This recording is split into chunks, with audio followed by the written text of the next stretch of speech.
It shall be like a little stream, and the little stream shall become a river, and the river shall become a great river, and the great river shall become a sea, and the sea shall become a mighty ocean. And it shall be through thee. But how thou must not know, thou canst not know, thou shalt not know.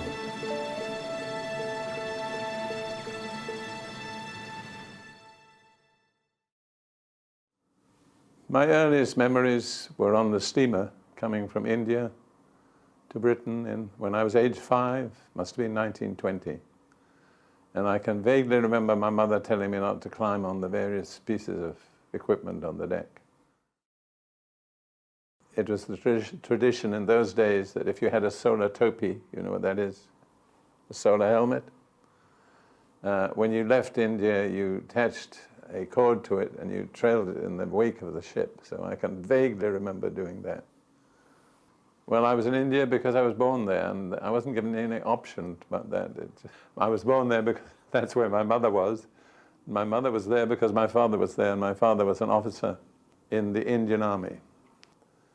He was commissioned in what was known as the Queen's Own Madras Sappers and Miners, and we still have his commission signed by Queen Victoria with her own hand. And he did the things that engineers do. Amongst other things, he built a bridge somewhere, I think in Bangalore. And he really wasn't a religious man, but something came over him, and when he'd finished the bridge, he had carved in it a verse from Genesis. He looked on all his works and saw that it was good. So, but as I say, he was not a religious man. He was a good man, but not a religious man. I have very few other memories of India, but I have things they told me. In those days, I spoke Hindustani as fluently as I spoke English. And we had several Indian servants, which was normal for white people in those days. And my father, I think he had a wrong impression, but it was good to tease little boys. So one day, I was eating a melon, and he distracted my attention and took the melon away. And when I turned back, there was no melon there.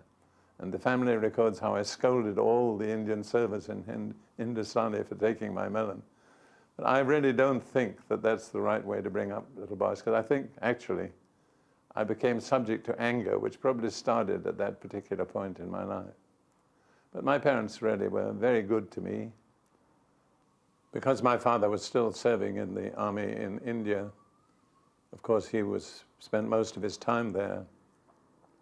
And my mother was with him most of the time, not all the time. So I spent most of my early years with my grandparents.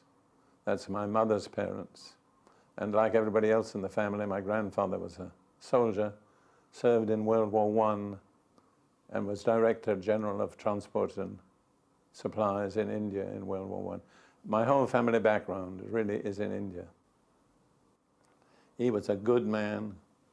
I would say a godly man. In those days, people didn't talk about religion. It was a personal business. But I came to realize later that both my grandfather and my grandmother were, in their own ways, sincere believers. In fact, and I remember sometimes I would burst into my grandmother's bedroom at about 7 o'clock in the evening, and she was always on her knees praying.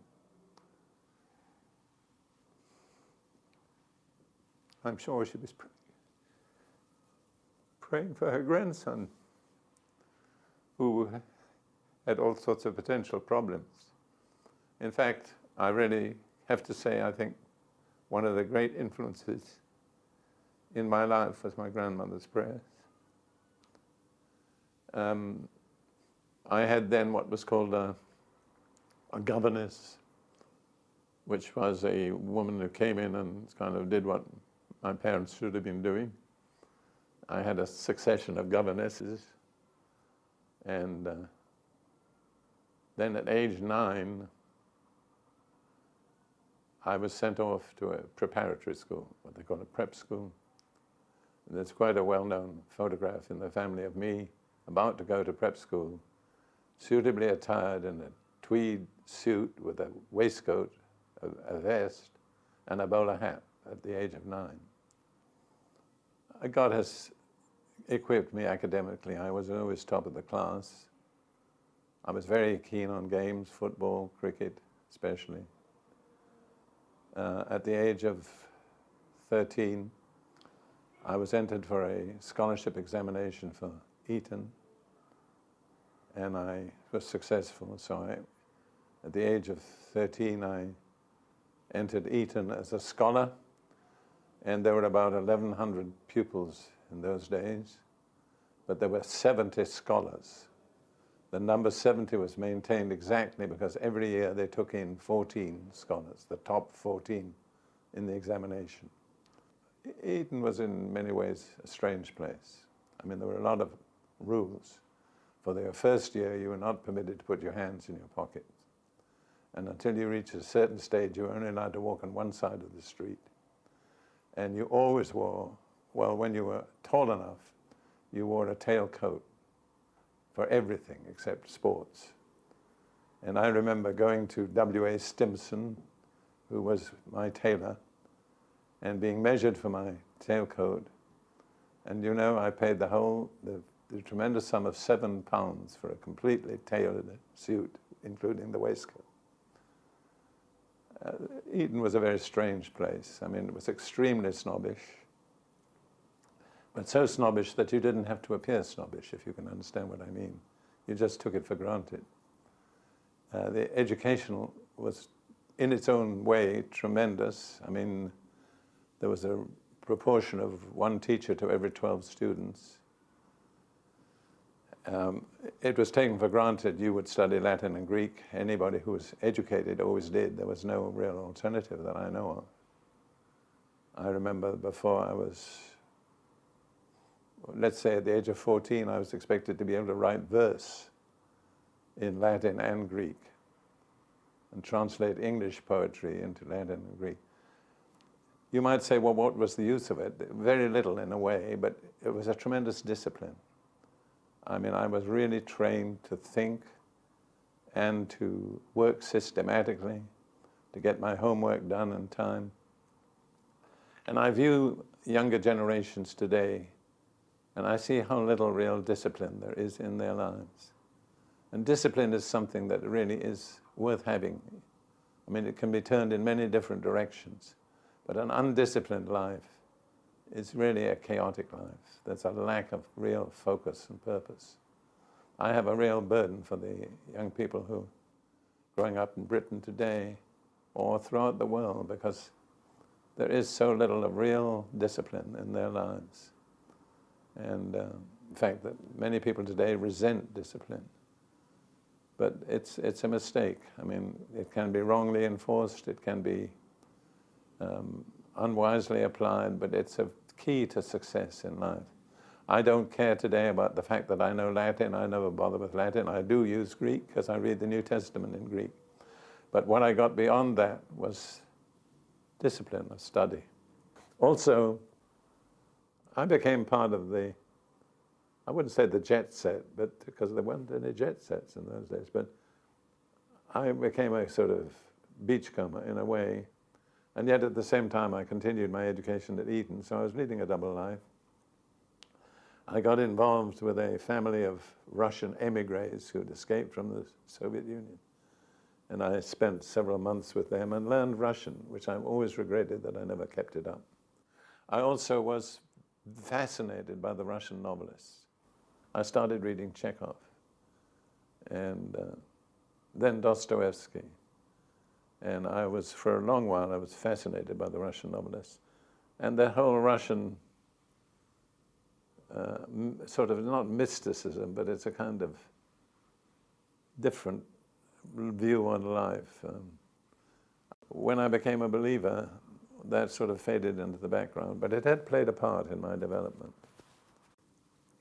I had friends at Eton who went to Monte Carlo for a vacation and succeeded in making some money on the roulette table. So they came back and they were convinced that if you knew how to play it right, you could make money. And without going into all the details, we had a system devised by a man named Labouchere, which guaranteed you to win at roulette. Well, it so happened that they weren't able to go, and I was, so they sent me with some money, not very much money, to play on behalf of all of us. So I spent many long hours at the roulette tables. And I'd have to say, if you want to meet the ugliest people in the world, you can meet them around the gambling table.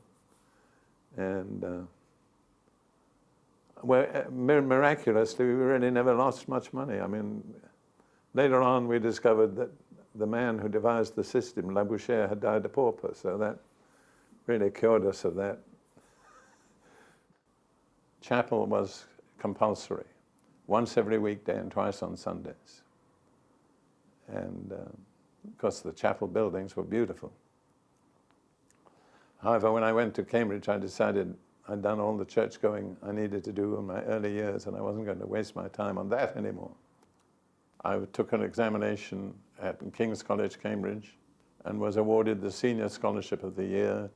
And because both Eton and King's were founded by King Henry VI more than 500 years ago, if you were a scholar, you were a King's Scholar.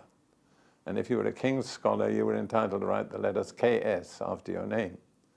And so because I was a scholar of both Eton and King's, I was entitled to write KS twice after my name. But it really wouldn't mean much to people today, so I don't any longer indulge that. I took both parts of what's called the classical tripos. That's the standard course in Latin and Greek, history, language, culture, and so on. And in the final examination, I passed top of everybody in the university. In fact, I was in a category on my own. So then I was granted what's called a studentship, or a studentship to study. And I was deeply impacted by the philosophy of Plato in those days. So I became the senior university student in philosophy for 2 years. And at the end of that time, I wrote a dissertation. I can really hardly believe it, but the title, I still remember, was The Evolution of Plato's Method of Definition. And on that basis, I was elected into a fellowship at King's College, Cambridge. To look back at my late teens and so on, I'd have to say, really, I was a hippie before there were hippies. And much of the motivation of the hippies and those who followed them was my motivation. I was dissatisfied with the status quo. I couldn't improve on it, but I didn't really want to become part of it. And of course, being a philosopher, that's an open door into all sorts of things. I became very interested in Indian philosophies, yoga, and so on. In fact, I would have become a yogi if I'd known how to. So I was like, today there are millions of people like that. Then I was the exception. Most people weren't like that. But I've never had a problem understanding hippies or the generation of the 60s or subsequent generation. I can identify with them because in many ways I was a protester. I didn't know what I was protesting against, and my protests were usually rather meaningless. Like when I spent a summer at Monte Carlo wearing sandals, I painted my toenails red. In those days, that was somewhat unusual. But I often think, why did I do it? I think just so I don't go along with all that you're doing. It doesn't make sense. So by that time, I had really arrived academically. My future was assured, but World War II had broken out, and that really threw us all into confusion. I remember with my fellow students, we would sit and have lunch together somewhere. We would talk about life as if it were a football that we could kick just wherever we felt inclined. After the war broke out, I realized I'd got the picture wrong. I was the football, and I was wondering where life was going to kick me next.